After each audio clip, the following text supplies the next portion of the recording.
우리 하나님의 말씀을 다 함께 한 목소리로 천천히 읽겠습니다. 이에 총독의 군병들이 예수를 데리고 관정 안으로 들어가서 온 군대를 그에게로 모으고 그의 옷을 벗기고 홍포를 입히며 가시관을 엮어 그 머리에 씌우고 갈대를 그 오른손에 들리고 그 앞에서 무릎을 꿇고 희롱하여 이르되 유대인의 왕이여 평안할지어다 하며 그에게 침뱉고 갈대를 빼앗아 그의 머리를 치더라.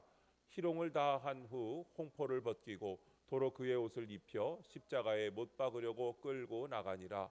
나가다가 시몬이란 구레네 사람을 만나매 그에게 예수의 십자가를 억지로 지워 가게 하였더라.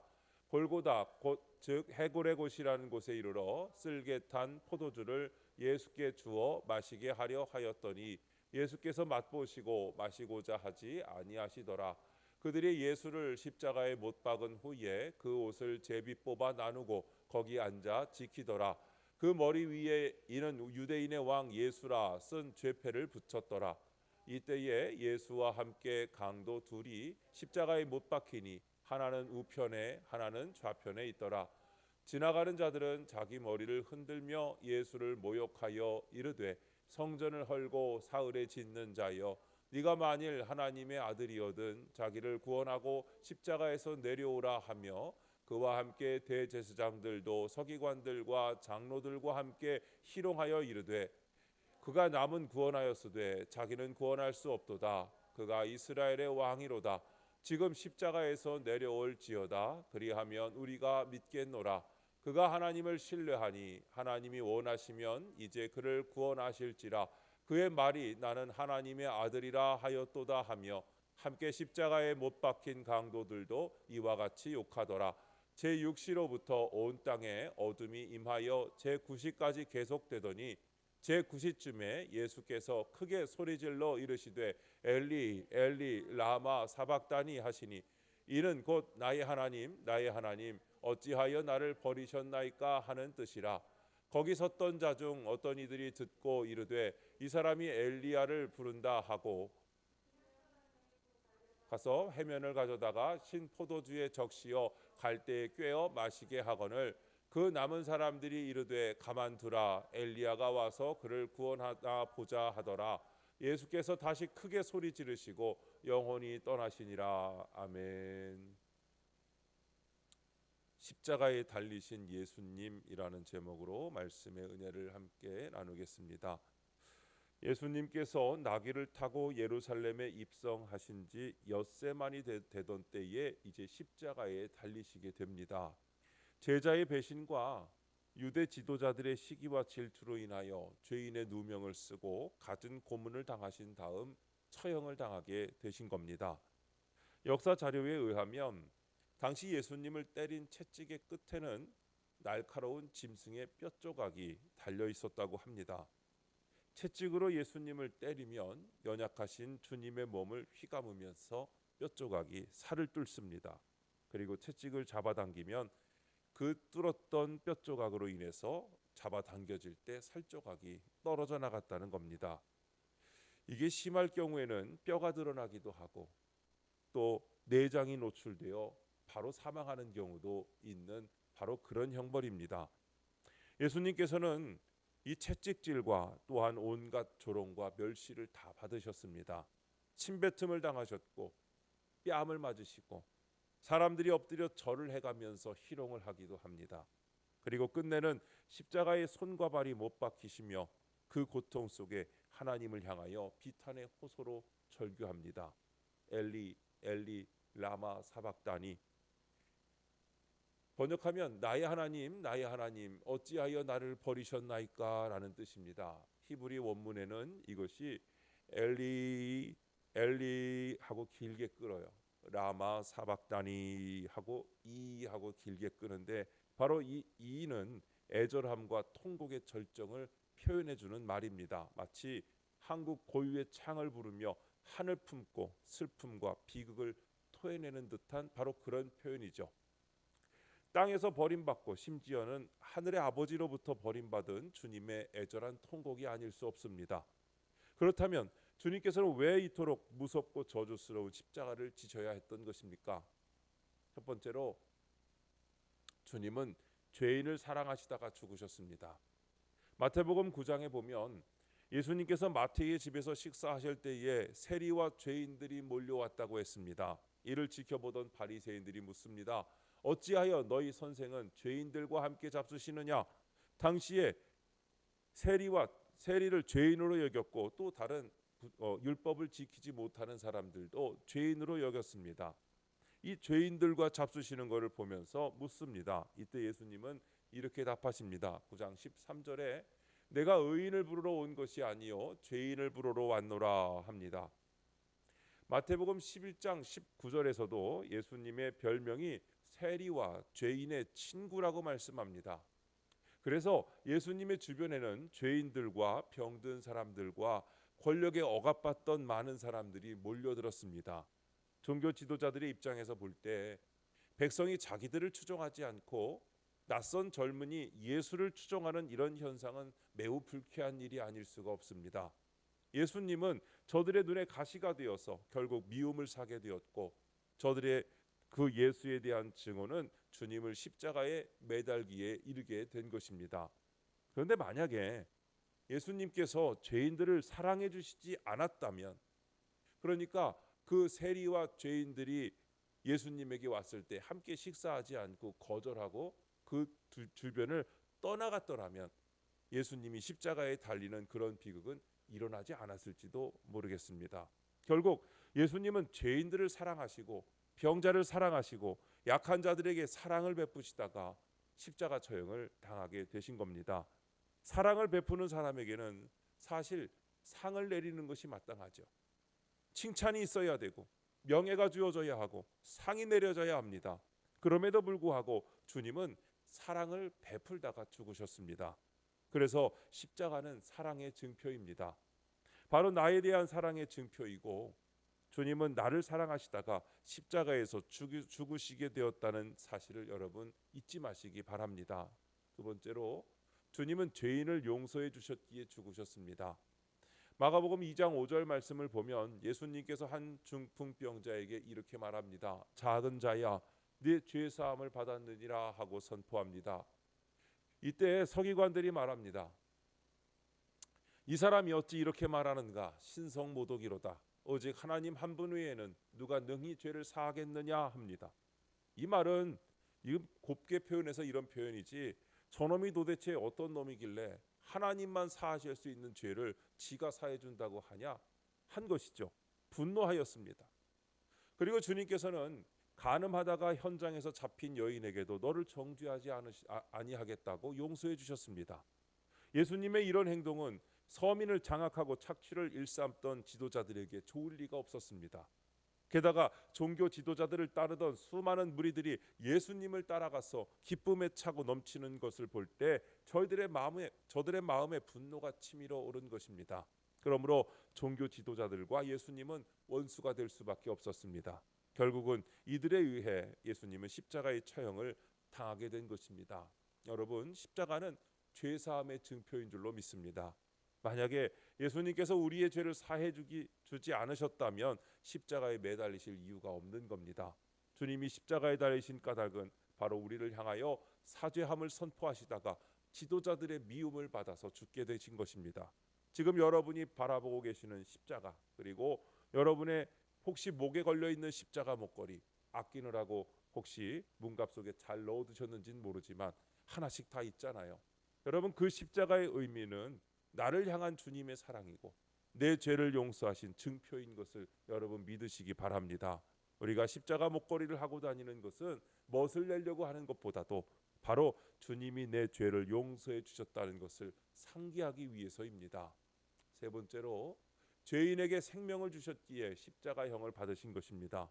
요한복음 10장 28절에 보니까 내가 그들에게 영생을 주노니 영원히 멸망하지 아니할 것이요 또 그들을 내 손에서 빼앗을 자가 없느니라 했습니다. 또 여러분 잘 아시는 요한복음 3장 16절 말씀을 보니까 하나님이 세상을 이처럼 사랑하사 독생자를 주셨으니 이는 그를 믿는 자마다 멸망하지 않고 영생을 얻게 하려 하심이라 하고 말씀합니다. 또한 요한복음 14장 6절에 보니까 내가 곧 길이요 진리요 생명이니 나로 말미암지 않고는 아버지께로 올 자가 없느니라 했습니다. 결국 예수님의 선포는 진리요 영광이요 구원이고 생명이었습니다. 그러나 종교 지도자들은 이 예수님을 죽이려고 혈안이 되었습니다. 그들이 예수님을 기어코 죽이려고 하는 이유는 자신들의 아성이 무너지는 것이 싫었기 때문입니다. 자신들의 권위가 무너졌습니다. 백성들 위에 군림하던 그들에게서 백성들이 등을 돌리고 예수님을 따라갑니다. 어느 날 갑자기 자신들의 밥그릇이 흔들리고 위협을 받게 되었습니다. 그래서 예수님을 죽이겠다고 덤벼든 것입니다. 결국 예수님은 저들에 의해서 십자가형을 당하게 됩니다. 지금 예수님께서는 여러분 나 같은 죄인 사랑하시다가 대제사장과 서기관들에게 미움을 받게 되어 죽으셨다는 것을 우리가 인정할 수 있어야 됩니다. 나 같은 죄인을 용서하시고 사랑하시다가 십자가를 지신 겁니다. 나 같은 죄인에게 영원한 생명을 베푸시다가 종교 지도자들에게 미움을 사게 되셨고 결국은 십자가를 지시게 되신 것입니다. 그리고 예수님은 나의 죄를 대속하는 유월절의 어린 양으로서 제물이 되신 것입니다. 십자가 위에 올라가실 때 우리의 모든 죄를 다 지시고 올라가셔서 그때 십자가의 형틀에서 죽임을 당할 때 그 죽음과 함께 우리의 죄도 함께 죽게 된 줄로 믿습니다. 그래서 예수님이 요한복음 19장 30절에 마지막 숨을 거둘 때 다 이루었다 하고 이제 숨을 거두게 됩니다. 그 순간 성전 지성소를 가리고 있었던 성전 휘장이 위에서부터 아래로 쫙 찢어지며 우리가 하나님 앞으로 나아갈 길이 열리게 된 줄로 믿습니다. 십자가를 통하여 구원의 완성을 이루게 되었습니다. 죄로 인해서 하나님 앞으로 나아갈 수 없었던 우리에게 그 죄를 해결하여 주심으로 이제 다시 하나님과의 관계가 회복되고 하나님의 자녀로서의 자격을 획득해서 하나님께 아빠 아버지라고 부르며 나아갈 수 있는 권세가 오늘 우리에게 주어진 줄로 믿습니다. 자, 여러분은 이 고난 주간에 십자가를 지신 예수님을 바라볼 때 무슨 생각을 하십니까? 주님께서 나를 위해 십자가를 지셨구나. 생각이 여기에 머물러서는 안 됩니다. 십자가는 사랑의 증표이고 용서의 증표이고 생명의 증표입니다. 일찍이 예수님께서는 이 십자가의 형벌을 제자들에게 알려주셨었습니다. 마가복음 8장 31절을 보니까 인자가 많은 고난을 받고 장로들과 대제사장들과 서기관들에게 버림받아 죽임을 당하고 사흘 만에 살아나야 할 것을 비로소 그들에게 가르치시되라고 했습니다. 예수님께서는 지금 인류를 구원하시기 위해 십자가를 지셔야 할 것을 말씀하셨다는 겁니다. 이때 쌍수를 들고 반대하는 제자가 있었죠. 32절을 보면 베드로가 예수를 붙들고 항변하매라고 말씀합니다. 절대로 예수님께서 십자가는 질 수 없다는 것이었습니다.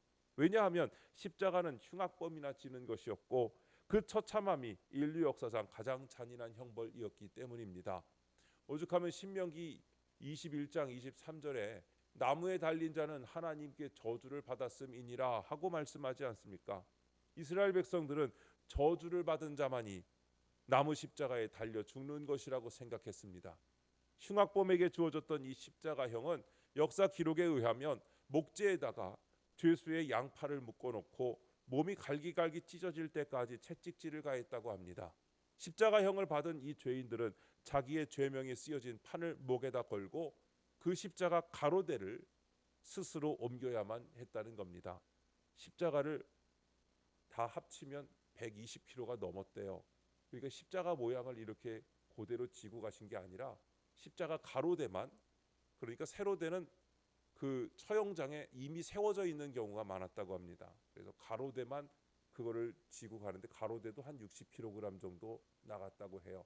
채찍질 맞고 그렇게 고문당한 다음에 그걸 또 지고서 가는 것은 보통 일은 아니었을 겁니다. 그리고 그 가로대에 손잡이가 따로 있었겠어요. 그거를 끌고 안고 이렇게 갔겠죠. 자, 그 십자가 가로대를 옮길 때 나중에 이제 십자가 그 처형장에 가서 못을 박아 죽이는데 단숨에 죽이지 않고 대부분은 36시간 정도 지나야 죽었다고 합니다.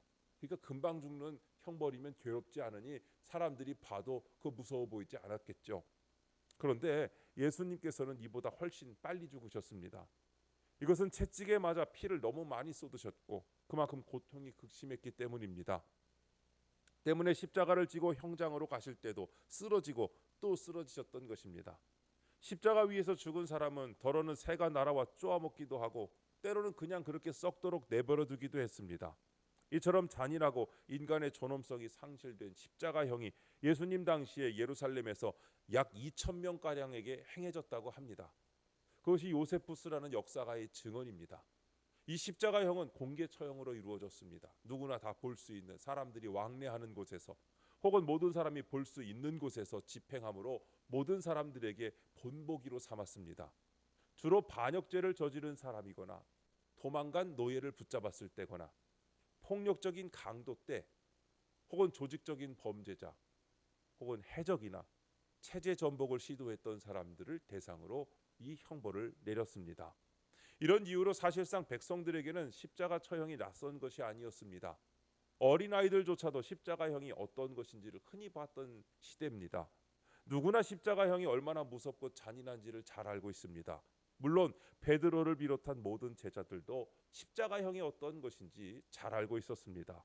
그럼에도 불구하고 지금 예수님이 그 십자가를 지시고 죽으셔야 할 것을 제자들에게 말씀하실 때 이 말을 듣고 있던 베드로가 예수님을 붙잡고 간곡하게 말리는 것은 제자로서는 정말 당연한 일이었을 겁니다.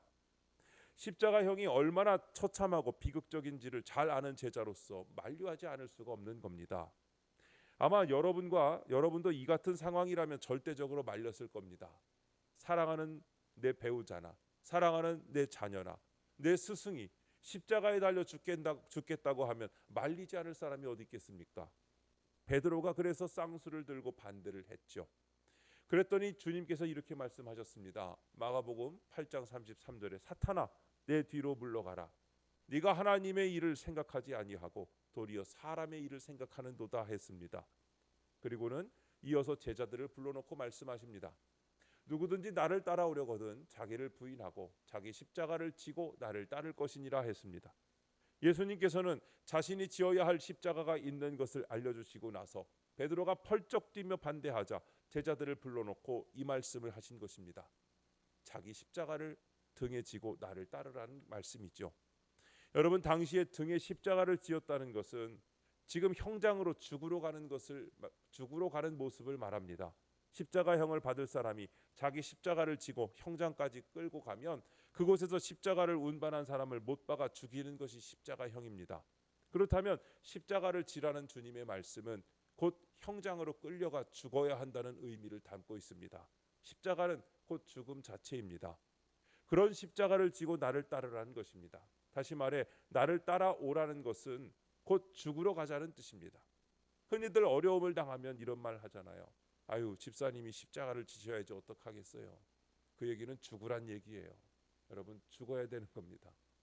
십자가를 지라는 말씀은 그냥 십자가를 지셔야지 어떡하겠으로 끝나는 게 아니라 십자가를 진다는 것은 어려움을 참는 정도의 말이 아니라 죽음을 의미하는 겁니다. 십자가를 지고 정말 내가 죽는 심정으로 나아가야 하는 것이 십자가 지는 겁니다. 십자가 지고 나를 따르라고 하는 주님의 말씀을 들은 제자들은 너무너무 놀랐습니다. 주님이 가시는 것도 안 되지만 자기들도 십자가 지고 따라가는 건 보통 상상할 수 있는 일이 아니기 때문이죠. 십자가를 지고 주님을 따른다는 의미는 죽으러 가자는 뜻입니다. 만약에 십자가를 지고 저주의 형장으로 비참한 죽음의 현장으로 끌려갈 자세를 다지지 않는다면 그것은 십자가를 진 것이 아닙니다. 십자가 지는 척 한 것이죠. 능력의 십자가를 지겠습니다. 멸시의 십자가, 조롱의 십자가, 자존심이 뭉개지는 십자가일지라도 내 생명이 비명에 순교할지라도 주님의 영광을 위해 십자가를 지겠습니다 하는 것이 오늘 우리가 소유해야 될 신앙입니다. 이것이 두렵거든 주님 나에게 십자가를 지고 따를 수 있는 믿음을 주옵소서 하고 기도하셔야 됩니다. 여러분, 나를 구원하신 주님께서 담당하신 십자가를 감격하고 감사하는 것만이 믿음이 아닙니다. 참다운 믿음은 주님께서 말씀하신 죽음의 십자가를 나도 지고 따라가는 겁니다. 십자가가 이런 것인데 나도 십자가를 지고 따르겠다는 믿음을 가진 성도라면 세상에서 두려울 것이 무엇이 있겠습니까? 여러분, 주님의 십자가를 생각하면서 나의 십자가도 생각하셔야 됩니다. 그리하면 지금 이 고난과 절망을 능히 극복하는 신앙인이 될 것입니다. 십자가는 고난의 정도가 아닙니다. 곧 십자가를 통해 죽는 것입니다. 죽음을 각오한 신앙, 그 믿음은 어떤 환난과 핍박도 능히 이기고 남을 것입니다. 이 고난 주간에 우리가 십자가를 바라보며 주님의 죽음을 생각할 때 오늘 나도 주님의 뒤를 따라 죽는 심정으로 내가 무엇을 행할 때에 내 고집 세우는 것 죽게 하고, 또한 내 욕심 세우려는 것도 죽게 하고, 또한 내 자존심 세우려는 것도 죽게 하며 정말 십자가를 지고 주님의 뒤를 따라가는 그런 믿음으로 살아갈 때 여러분의 믿음 가운데 주님이 동행하시고 승리하게 하시는 은혜가 있을 줄로 믿습니다. 기도하겠습니다. 우리 기도할 때 여러분 앞에 기도의 제목 3가지를 놨습니다. 보시면서 기도하셔도 좋습니다. 말씀 듣고 기억나시는 것도 함께 이 시간 결단하며 자유롭게 통성으로 기도하기 원합니다. 기도할 때 제가 기도 제목 불러드리겠습니다. 나 같은 죄인을 위해 자신을 내어주신 주님의 사랑에 우리의 마음과 삶이 응답하게 하소서. 세상의 조롱과 불이익이 있다 할지라도 십자가의 길을 걷는 것을 기쁨으로 여기게 하소서. 저희 십자가를 지고 주님을 따르겠습니다 라고 고백하며 주님과 함께 동행하게 하옵소서. 이 시간 주여 한번 부르시고 잠시 동안 소리내어 기도합니다. 주여 하나님 아버지 감사합니다. 오늘 이 시간 고난 주간을 맞이하여서 십자가에 달리신 예수님에 대한 말씀을 함께 묵상하며 우리가 함께 나누었습니다. 주님, 우리를 위해 십자가를 지신 예수 그리스도의 고난을 묵상하며 그 길이 얼마나 처절하고 외로운 길이었는지를 다시 한번 깨닫습니다. 가시관을 쓰시고 채찍에 맞으시며 침뱉음과 조롱을 당하시면서도 결국 사랑으로 끝까지 그 길을 가신 주님의 발자취 앞에 머리를 숙입니다. 주님, 그 십자가는 단순한 고통의 도구가 아니요 우리에게 주신 사랑의 증표요 죄 사함의 증거요 생명의 문임을 믿습니다. 나 같은 죄인을 위하여 아무런 조건 없이 자신을 내어주신 주님의 사랑에 우리의 마음도 우리의 삶도 응답하게 하여 주시옵소서. 주님, 오늘 말씀을 통하여 우리도 십자가를 지고 주님을 따라야 함을 배웠습니다. 십자가는 단순한 고난의 상징이 아니라 죽음까지도 감당하는 제자의 삶인 것을 고백합니다. 세상의 조롱과 불이익이 있다 할지라도 주님과 함께 십자가의 길을 걷는 것을 기쁨으로 여기게 하시고 내 삶에서 주님의 사랑과 용서를 드러내며 살아가게 하여 주시옵소서. 주님, 우리의 교회가, 우리의 가정이, 우리의 마음이 십자가의 중심을 두고 믿음 위에 굳게 서게 하여 주시옵시고 세상에 생명을 전하는 주님의 증인으로 살아가게 하여 주시옵소서. 이제는 주님께서 친히 말씀하신 것처럼 저의 십자가를 지고 주님을 따르겠습니다라고 고백하며 주님과 함께 동행하는 성도들 되게 하여 주시옵소서.